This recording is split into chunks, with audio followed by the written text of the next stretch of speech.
Aaron, welcome to another episode of the We Have a Meeting podcast. It's great to have you here. I'm going to hit you with a big question. Are you ready?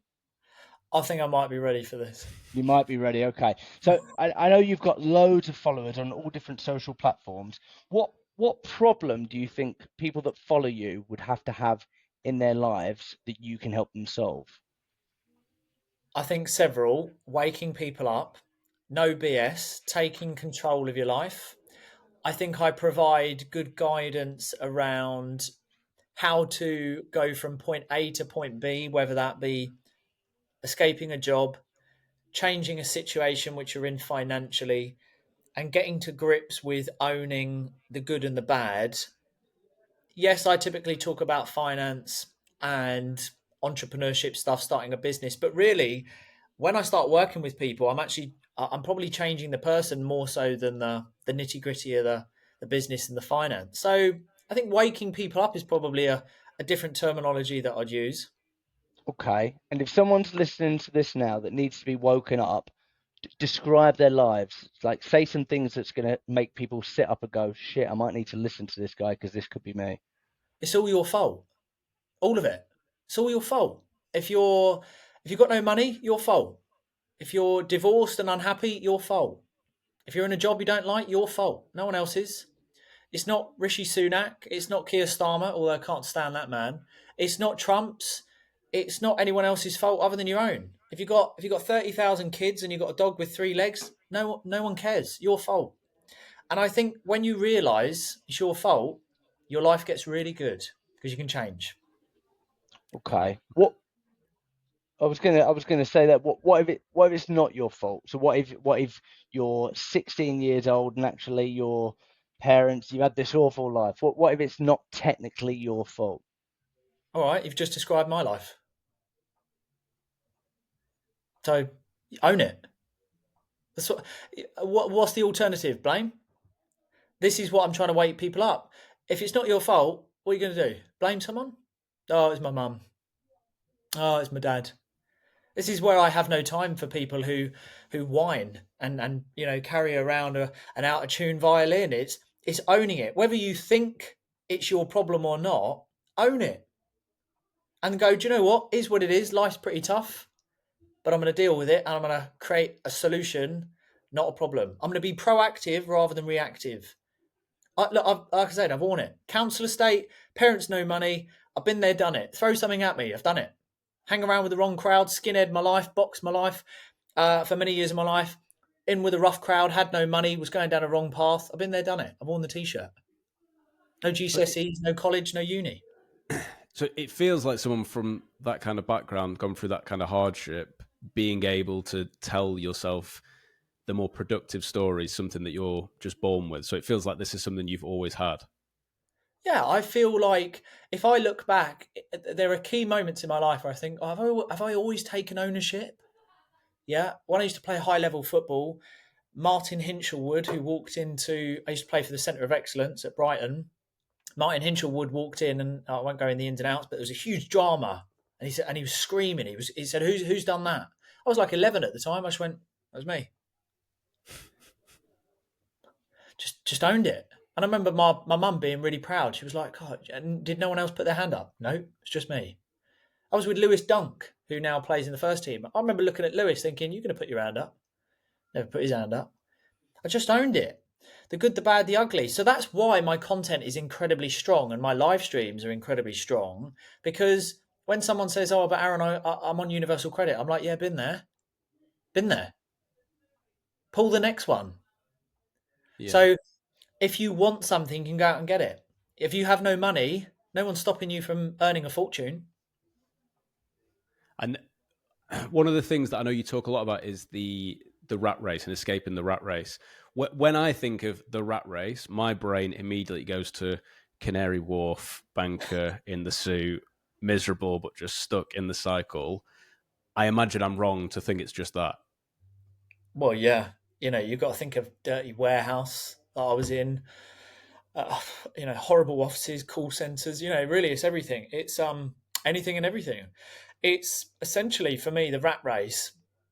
There's all these terminologies: rat race, the system, the matrix. really it's Groundhog Day. Whatever you're doing, wherever you are, it's doing the same thing day in, day out. And for me, it's so much deeper than trying to escape a system. It's wasting time. Like that's something that I'm so particular on now, is that every day that goes by, I'm fully aware I'm never getting that time back, which is why there has to be a metric of return on time invested. And when you're exchanging time, which you can't buy, you can't save, you can't invest it, you can literally only spend time. You can only spend it. Yeah, then you have to really start calculating, hang on a minute, is there a fair exchange? Like I'm giving 40, 50 hours. And I think now we're more aware of that because of the information that is circulating, where people are going, hang on a minute, my income's 1,600 quid. If I just put some effort into myself, could I actually replace that from working at home in my pants? Yeah, I could. Which is where I come in to empower people to say, look, it's possible. Regardless of what your situation is, you want to build a business to get out of that system, you can. Okay. I suppose then, as human beings, to play devil's advocate, we're wired to not want to change. It's much easier for us to just settle for, here's the problem cycle. I mean, I know I'm unhappy, but actually, I don't know if I've got the motivation there to go for such a radical change. So what do you think are those questions that people should be asking themselves that might motivate or spark that desire to change? Okay, so this is really interesting, right? People need consequences. So this is something that I find quite interesting with humans, is that they think that things aren't possible, or they don't play a scenario out because the worst case hasn't happened yet. You know, classic case is someone who's overweight, like really overweight, and they go into to a doctor, and the doctor's like, cholesterol's high, blood pressure's high, like you seriously need to lose weight, otherwise this is going to be an early life for you. It's typically only on a consequence that people are like, oh, I better make a change. Or when you are nearly running out of money and you can't pay your bills, then you start thinking about, oh my God, how can I get more money? Because I'm so close to the edge, right? So this is the psychology of humans. And there's a great book which is called I Know What to Do, So Why Don't I Do It, by Dr. Nick Hall. Self-explanatory. And it goes into all the details about, we all know what to do. Like we should all really not be ripped, but we should all be lean, all of us, to live a long life. Why would you want to invest and save money if you're not going to be healthy, mobile, flexible by 65? It's very backwards, really. So I think people who aren't hardwired to think outside the box and be creative, they need a consequence. And typically, I mean, look, it happens all the time in my comments. Oh my God, I learned the hard way. I got shafted by my co-workers. I got made redundant. I got managed out of my company. I was put on a PIP. I told HR too much. They always learn when it's too late. So my advice to anyone listening, listen to the warning signs. Like, look at the red flags that have already happened. History repeats itself, and you might not think about being a business owner, but I think people need to take more responsibility and start thinking outside the box and start looking after themselves a bit more. I suppose, really, summary, history repeats itself. Even if you're not hardwired to be an entrepreneur, you should be thinking in an entrepreneurial mindset. I believe everyone should be. It's inspiring, like it really is, and I'm with you, and I probably tend to agree with a lot. But to play devil's advocate, surely, like not everyone can do that. I remember having a friend when we were about 14, and I said, I'm going to go and do all these amazing things. He went, I'm probably going to stay in my hometown and get a job in admin because some people have to stay back. So it's a great story that you paint, but like there are some people that just will never get there through maybe no luck of their own. And I know what you're saying, it's not their fault, or well, it is their fault, but responsibility. Surely not everyone can have this amazing life that you talk about, Aaron. Well, what is an amazing life is super subjective, right? Some people would say my life's amazing, but that's subjective to how they're portraying my life, and so really it's so subjective. What I would turn around and say is people write things off before they've even tried it. That's what gets me. Oh no, it's not possible. Why, have you done it? Have you given it a go? No. There was a guy today, and I just replied to him saying, well, enough said. We'll end the conversation there. He said, business is so risky, far more secure in a job. And I said, have you started a business in the modern day and age in the digital space? And he went, no. I said, right, well, there's no point continuing the conversation. You're talking from emotions. You haven't given it a go and said to me, Aaron, do you know what? For 6 years straight, I tried to build a business. It just didn't work out. I went through this trial, this error, I failed, I got rejected here. There's no experience. It's all mouth. And I feel that people write it off. And this whole devil's advocate, isn't it weird how we play this devil's advocate? Why do we have to play the devil's advocate? Look, let's put it this way. All these people that write it off and say, I need to be the plodder, we need workers. If you go and send that person and spend time for 2 weeks straight with other entrepreneurs, you will have an eighth entrepreneur. Environment dictates performance. You can have a plodder who will tell himself, because that's all he's ever seen, he or she, well, someone needs to work in admin. Okay, I get that. It's not going to be me. But come and spend 7 days with me and my entrepreneurial friends and business owners. We'll have an eighth. We'll have an eighth entrepreneur on our hands because they've now seen vision. So what you're saying is entrepreneurship definitely can be taught. Absolutely. It's environment. If you live in Wales with a population of 17.5 people, you know, and the net worth of the highest person there is like £32,000, you're not going to be very inspired. But yet spend a week in Mayfair watching Aston Martins and Lamborghinis and, you know, equity brokers and hedge fund managers and FTSE 100 and FTSE 250 walk about and spend some time in Canary Wharf. How can you not go, bloody hell, there is more to life if I explore it? You know, how can you not think of doing more? And again, I suppose punchy opinion coming up. It's like people in the gym when they say to me, I live stream a lot of my gym workouts. I'm in great shape under this top, chiseled, in fact, right? No one's given me this body. I'm chiseled. You know, go have a look at the photo. I'm chiseled, right? No one's given me this body. And people say, how many reps do you do? I don't do reps. I just do it until I literally cannot do the last set because I find it fascinating. Again, when people go, oh, I do 4 sets of 15. And you're like, you watch them do the 15th rep and you're like, you've got another 18 reps in you. Why are you not pushing? Because I've gone to the consequence. I know at 60 years old, I will give everything and all of my money to go back to 32 years old. I'll give it all. So right now at 32, when I train like a beast. You have to explore more. Like, this is my whole thing.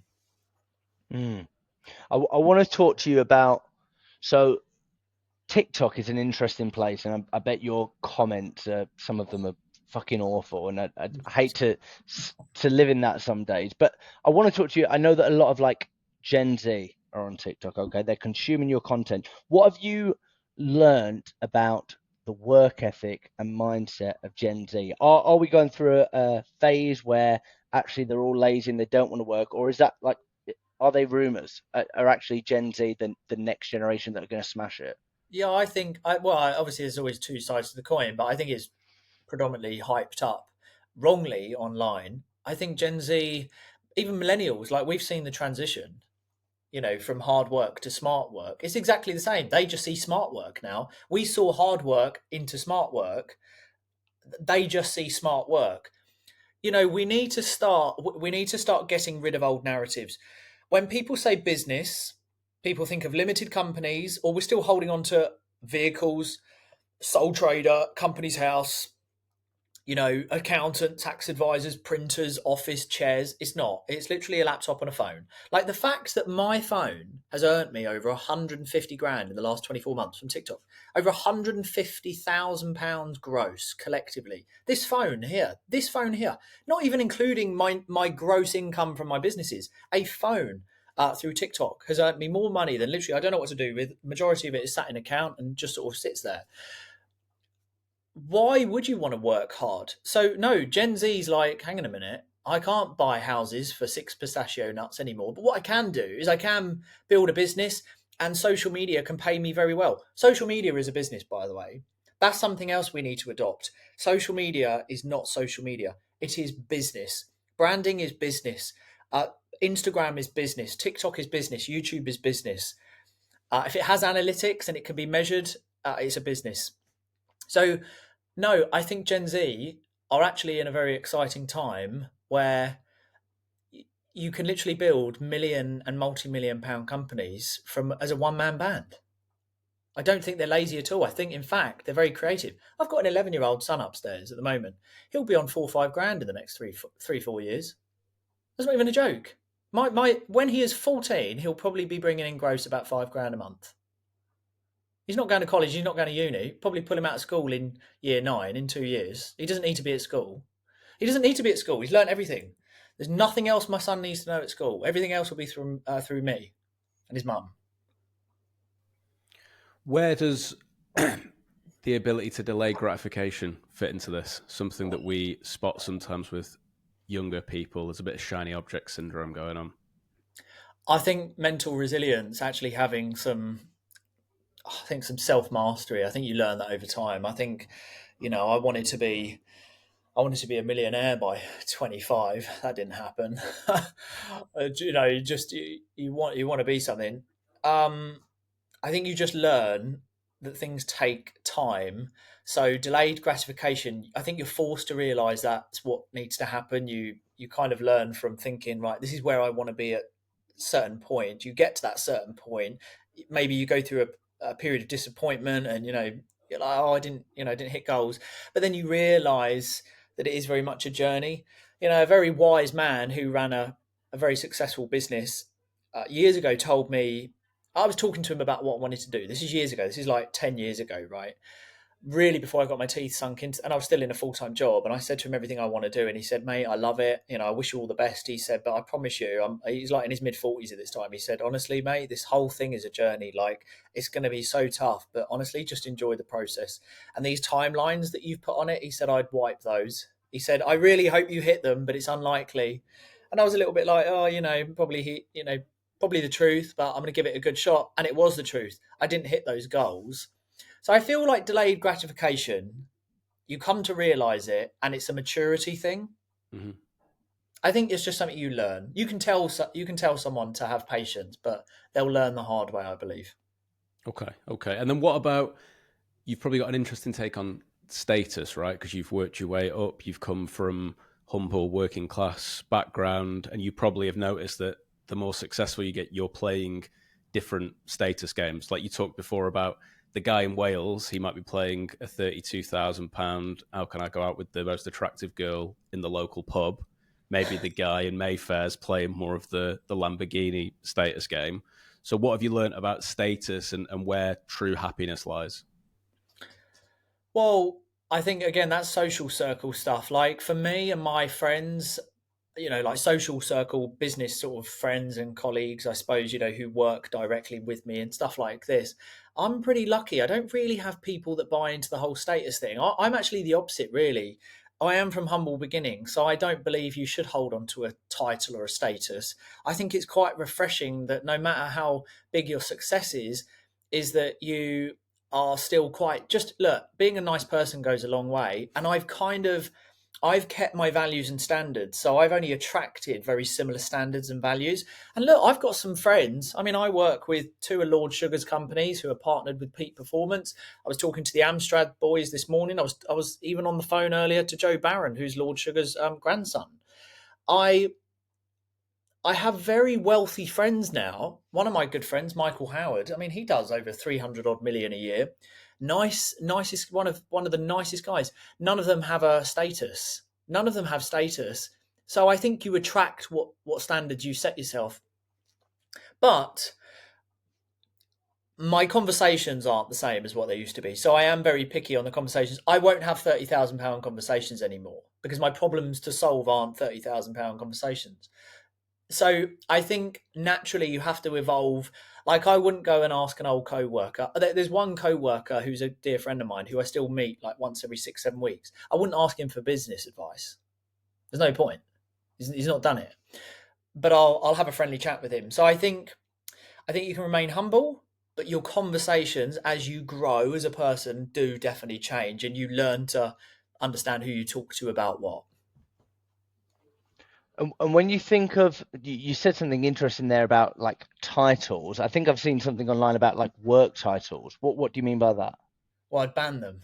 That's what it is. I've done YouTube videos on this. I've short form content. I would ban job titles which give ego boosts, which rub the ego, like manager, like general manager. We don't actually need them.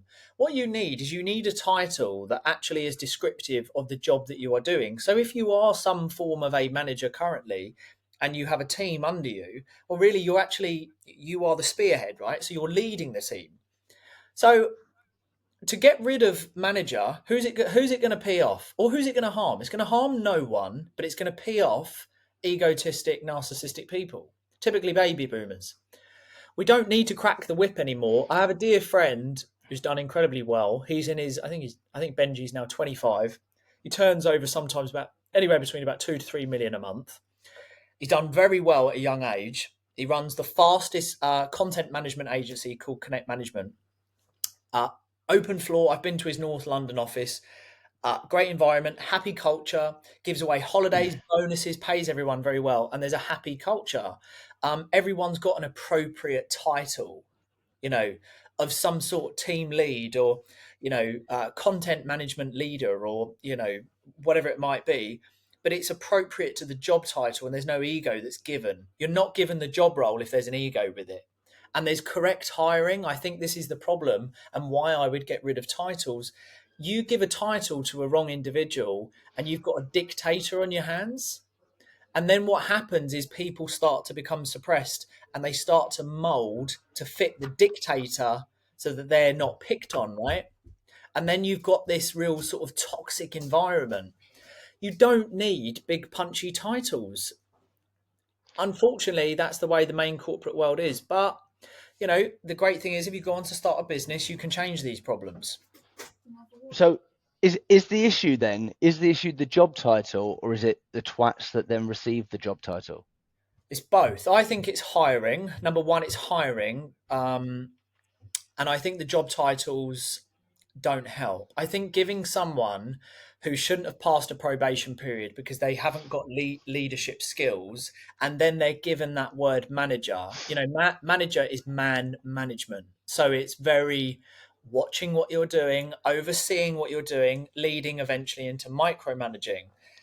So the titles I think are very damaging. And let's face it, they're not aligned with the job role. If you are running a team, you are there to support, offer resources, educate, and show compassion and empathy and make sure the team are okay so the job gets done. There's a massive difference between hearing leader to manager. You can even hear it. There's a big difference. So yeah, if I had my way, I'd F off all the titles. You make a compelling argument. I'll sign your petition, Aaron, Yeah. if it comes this way. I want to talk to you about money. Can I ask a personal question? You can ask. What's your relationship like with money, and has it always been the same? Well, I did an article recently for the Daily Express on this. My relationship with money has always got better. There's two ways that I look at this. There are some people that stay within families and environments that they have really bad, poor management of money, and it remains like that because no one evolves, so it never changes. I came from a family that didn't really have money, but my parents were sensible. So again, there is a lot of emphasis. I talk a lot about this on my TikTok and my YouTube and my live streams. It really comes down to the parents. School doesn't teach you, so it's what you first see with your parents. And my parents would never spend money that they didn't have. So I had this natural ability to kind of save more than I was spending, because I just thought, well, that's kind of how you avoid the fear of running out of money, right? And as I started making my money, as I sort of got older, I wanted to make more money because I realized you worry less the more money you're making. So I wasn't falling into the whole trap of, am I able to pay for this? And then when my son came into my life at 20, just fast forward, my relationship got even better because I had a wake up call and perspective like, oh my God, I need to make sure he's okay. And for me, not everyone's like this, what I'm about to say. I've always had the ability, and I did this very early on. I always thought of my life at about 60 years old. So again, I thought of the consequence. I went to the end and then imagined my life and then worked back. And I think the idea of that came from a Robert Kiyosaki book. I don't know if it's Cash Flow Quadrant or Rich Dad Poor Dad, but he was like, imagine yourself in a home and like you haven't got money and you've fallen off your bed and, you know, they're kicking you to put you back in. And I thought, how much money do I want to have when I retire? What do I want? You know, do I want to be able to leave the UK at any given moment if it gets so bad? Do I want my son to have private medical care and all this kind of stuff? So I just make smart decisions. But here's the trick where I've won financially. Over the last 10 years, guess what? My outgoings have never gone up. Fractional, you know, like with some couple of business direct debits and couple of memberships that I have. You know, you're talking literally fractional changes. But my income has gone up significantly. I think my outgoings at the moment will probably fluctuate between 1,900 to 2,100 a month. That's it.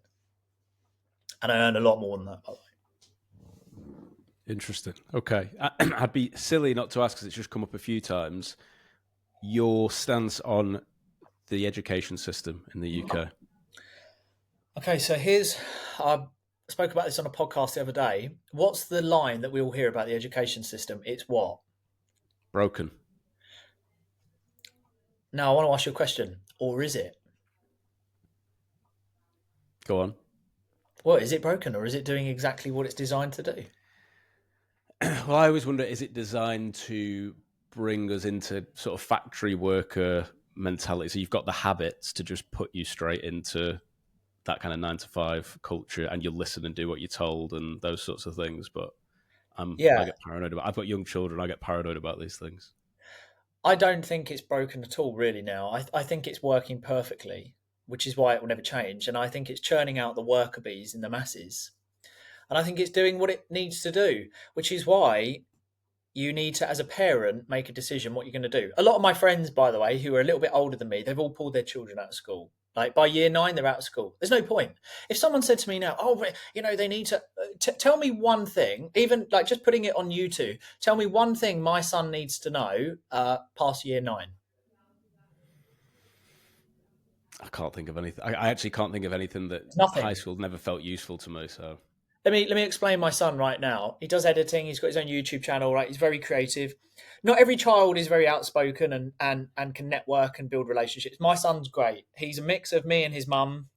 You know, very outspoken, the both of us. Very headstrong, the both of us. He can build relationships. He can be a lone wolf, or he can work in a team. He's very smart, very clued up. He's been allowed to explore creativity. He's very, obviously kids now, you know, he knows how to work an iPad, laptop, super, super clued up.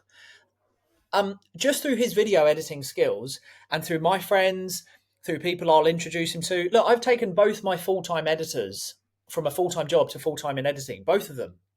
Both of them do not work in the job anymore. He'll be my third. I'll introduce all my friends, Matt Fidesz, Simon Squibb, Pete Komalafe, Rebecca P. Fox, Julius Dean, Brandon B. Anyone that wants an editing services, I'll introduce him to my son. I'll pay my son a monthly retainer. He'll be earning more than his teacher at 14. What? Why does he need to go to school? He doesn't. Because the metric for every adult is money. Every metric for every adult is money. Why do we go to work every day? So we can actually live and eat. Otherwise we die.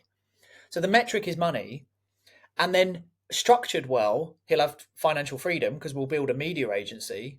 It'll be like Knightley's media. He'll own the agency. I'll be a co-founder or whatever and sit as a silent partner, and then he'll structure it. He doesn't need to go to school. Doesn't need to go to uni. Doesn't need to do any of it. He's earning more than the teacher. What if someone hasn't got a dad like you and they want to be a lawyer, or they want to be a teacher, or something like that? What do we tell them at year 9? Who, the child or the parent wants them to be a lawyer? The child. Okay, so second question to you, because I do a lot of street interviews with this. Have you ever met anyone that came out the womb that went, I want to be a doctor? I've never met one, ever. I've never met an individual that didn't have an auntie, an uncle. It was a religious thing. It was a culture thing. It was a family thing. It was a bragging rights. I've never met anyone in my entire 32 years on this earth, you know, call it 25 conscious. I've never met anyone that has ever gone, do you know what? I will give anything to be a doctor, to do 80 hours, stressed, understaffed, underpaid. I just want it so bad. I've never met anyone. I've never met anyone that wants to be a doctor or a lawyer. It's a pressure from family, from baby boomers who still want bragging rights. Oh, my son's gone to Eton. Yeah, where's your daughter? But does your son actually want to go? Well, not really. You just wanted to tell everyone at a barbecue that you've got a son in Eton, don't you? That's all it is. But ironically, I earn more than what that doctor will earn. That's the ironic thing about all of this. Okay. So it feels like it always comes back to money. Yeah, it is, because that's the one metric. You know, when people say money isn't the root of all happiness, I mean, it's just nonsense. If you've come from a silver spoon family, you know, and you were made in Chelsea, all right, money probably don't make you happy. You've had it in your entire life until you've been broke and you've had no money. Have you ever driven a car every week for years upon years on the orange, where you've only got 50 miles left, and every drive you do is on the orange? I've been there. I've been there, where me and my partner had no money, nothing, nothing, nothing. I was the only income, young child. Like, both of us grew up on separate council estates, not too far away from each other. No money.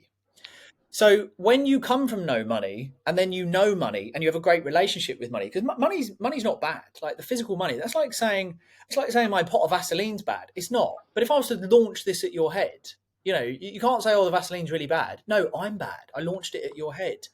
So people who say money isn't the root of all happiness, but they say it's the root of all evil, they have massive insecurities, or they've always come from money. You can't do anything in this world without money. Imagine having a relationship with no money. Wouldn't last, would it? Wouldn't. But I guess I might be confused here, Aaron, because obviously you make some really interesting points, but obviously, like, money, it stems back to money, and I get that completely. That's why I asked about money beliefs. But then your outgoings haven't changed. So Yeah. I guess what gives? In what? So obviously, like, you feel motivated, disciplined, like you're working towards making sure you've got enough money, your son's got enough money, that he's protected and safe and things like that. But then your lifestyle hasn't changed. So, like, Yeah. for what? So that you can be 60 and you can make No, sure that you can have it. What's the bit? because I've obtained the one thing that every adult deeply wants. What do you think that is? I've obtained it. Is it the opposite of nothing? I've obtained time freedom. Every day I do what I want. I don't answer to no one. If I get a parking ticket, I pay it. I'll park on a double yellow just for convenience. And I don't mind paying the ticket because my outgoings have never gone up. We've eaten out at a restaurant every evening for the last, I don't know, nearly 2.5 years, because that's a very small amount of money to be spending. We're not materialistic. We have no debt. We own everything. And I don't worry about money. There is no cost of living to me because I've not been bad with money. I've always evolved. I've always upped my skill set. I've always adapted. I've always developed. And as a result, if I want to wake up and just sort of piddle about and, I don't know, just sort of fart arse about, I can. And just sort of walk about if I wanted to, and just, you know, go into a forest and start chopping down trees if I wanted to. Because I'm not on anyone's schedule. I'm on my schedule because I'm now, and every adult wants what I have: financial security for time. That's what I have. Every adult wants it. So will there be a point where actually I've been listening to a lot of Andrew Wilkinson recently, like burning the boat. So, like, there'll be a point where you've got that. It doesn't matter how much more money you make, but obviously it feels like you're probably not playing the money game anymore. So what game are you playing? What are you running towards? Just enjoying my life. That's it. I'm not a materialistic guy. I'm not like, oh, I want to get the Lambo. I'm not bothered about a big house. I live in a nice house. I'm not bothered about a big house. I'm not bothered about the fancy cars. I have nice cars, but I'm not bothered about that. I'm not driven by social media. What makes me happy? I have no mental health issues because I've always done what I wanted to do. I don't argue at home because I don't worry about money. I don't have to argue. I don't have to argue with the boss. I'm not within the 90% of UK working adults that hate their job. For about 45 million people, there's about 291 million diagnosed with clinical depression due to the workplace. We're far more than that, but that's what the WHO says. I'm not in any of that, Paul. I don't have panic attacks. I haven't got ADHD. Every fucker's got ADHD. I've got ADHD. I've got depression. Yeah, I don't suffer with anxiety. I don't compare myself. I'm winning. I'm literally winning. So 60 years old, I bump into you, we have a chat. What from 32 to 60 now, 28 years, what do you want to tick off? What do you want to achieve? What do you want to do before then? Well, my main thing really for the next 10 years is we sell peak, we exit for about 25 to 30 million, which we will do. I walk away with about 8.5 million in cash. So does my business partner. I go buy a cottage, probably in Arundel, buy a load of copper pans, buy some more firearms, probably get fat at that point, and go shooting every Sunday and eat roast dinners, and no one will know who I am because I'll look so different because I'll be fat. And that's about it. And hopefully don't bump into people and just live my life. I'm very simplistic. I'm so bullish. I don't keep up with anyone other than myself. And the reason I don't suffer with any mental health issues is because I've never done anything I don't want to do. Ever. And I don't answer to anyone. And because my expenses have never gone up, going back to the finances, because my expenses have never gone up, I've never been financially pressured to make a decision. So if someone says to me, well, I think we should do this, I just go, no, don't need to. Oh, Aaron, should we go? No, I don't want to. Well, not? Well, we've all got to do it. Yeah, I know, but you're financially pressured into doing it. I'm going to do that. I just want to share something, right, real quick. A friend of mine who's incredibly wealthy, I won't say his name, he stays out of the public eye. He took his family to Las Vegas, right? They paid for a penthouse suite. His wife booked it. This is a dear friend of mine in London. They paid about $80,000 for this penthouse. They got there. The wife was like, really not happy with it. This is not what we wanted. I wanted this feature and all these extra stuff. Anyway, husband said, well, what do you want to do? Well, she looks online. There was another exact like penthouse suite that they wanted in Vegas down the road. It was a non-refundable at that point. They left 80,000 and they just went into another hotel and put down like another 90 grand. And he said, it's peanuts. Doesn't mean that I haven't got to put up. I haven't got to argue. Just do it. I haven't got. He's, you know, and that's the one thing I was like, I fucking love that. He doesn't have to put up with shit. I'm not at that level, but I say no. I don't have to do things. I live life on my terms. I like it. Aaron, I've enjoyed this. You're very from social media anyway. Like you say what you're thinking, and I think a lot of people wish that they could, and they don't. But I think you're inspiration that they should. Lots of great themes. One last question before I let you go. If someone's listening to this, and we started with people should be waking up. If people are like, you know what, fuck, I'm ready to wake up now. What book should they go and buy today to wake up?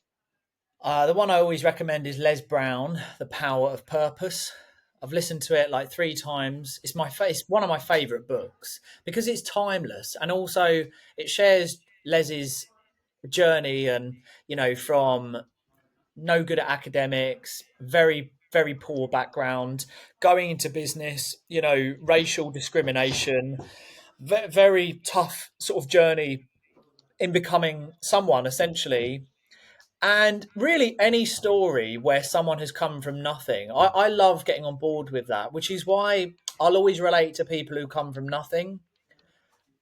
And again, why I suppose one of my final messages is that there is no valid excuse why you can't go ahead and do something when quite literally you can start with zero money, zero experience, and you don't need anyone to validate or give you the nod that you can do something. You literally just go and do. You know, great saying just to finish on. Really listen to what I'm saying.